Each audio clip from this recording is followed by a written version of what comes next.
Versailles, ville royale, c'est surtout un bastion de la droite.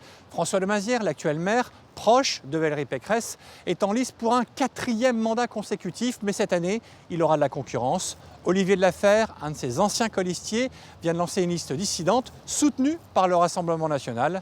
Alors est-ce le début de la révolution à Versailles? On va voir ça tout de suite.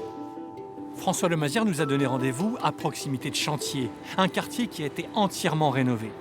L'actuel maire, qui est aussi l'ancien président de la Cité de l'Architecture, est un bâtisseur. Alors pour cette campagne, il met en avant son bilan et selon lui, sa bonne gestion. Depuis 16 ans, on n'a pas augmenté la fiscalité et aujourd'hui, Versailles est une ville en plus qui est très peu endettée. Donc vous voyez, parce qu'on a une économie de tous les instants, on est très vigilant aux moindres dépenses, qu'une dépense de luxe, de représentation chez nous. Mais par contre, tout est concentré sur être le plus efficace possible avec l'argent qui nous est donné par les Versaillais et les entreprises. Face au maire, un de ses anciens colistiers a été investi par le Rassemblement national. Olivier de Lafère nous a donné rendez-vous à Satory.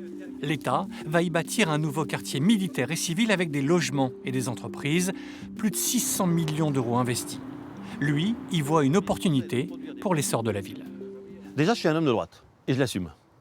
Et puis deuxièmement, je crois qu'aujourd'hui, on a besoin de recréer de l'attractivité à Versailles, de recréer du dynamisme et recréer un vrai développement économique dont on a besoin. Aujourd'hui, nos villes souffrent. Ça peut participer à ça. Et exactement, Satory peut être demain le moteur de la ville de Versailles pour recréer justement un dynamisme économique dans notre ville.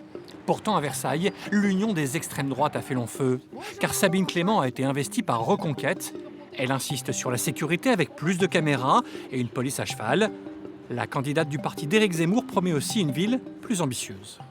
Ma candidature apporte à Versailles, en fait, c'est une candidature de droite, de vraie droite. C'est une façon. Versailles, c'est une ville, c'est pas Paris. Au niveau gestion, on a épluché. Je ne peux pas dire que M. Mazières est un mauvais gestionnaire, c'est une gestion tranquille. Moi, j'aurais voulu que Versailles soit plus ambitieuse. Versailles, c'est une ville qui a été faite pour être dans la lumière. Face à une droite fragmentée, la gauche arrive elle aussi désunie. Tess Randina-Mancuso est tête de liste communiste et écologiste et elle veut agir pour les quartiers populaires comme ici, Jussieu. Geoffrey Landrin, lui, est candidat du Parti socialiste soutenu par Place Publique, le mouvement de Raphaël Glucksmann. Il nous a donné rendez-vous rue de Montreuil, dans un quartier résidentiel. C'est très compliqué de se loger à Versailles. Il y a beaucoup d'étudiants qui sont à Versailles qui doivent avoir la possibilité de pouvoir, après leurs études, rester dans la ville. En tout cas, nous, c'est ce qu'on aimerait, puisqu'ils s'y sentent bien. Et donc, tout l'enjeu, c'est de réussir à rendre la ville accessible d'un point de vue logement. Donc, nous, on propose d'encadrer les loyers, par exemple, de travailler sur les logements vacants. Enfin, il reste une liste dite citoyenne. Elle est menée par Carole Filleur. Composée de plusieurs sensibilités politiques différentes, tous ces Versaillais revendiquent plus de démocratie directe dans la gestion de la ville.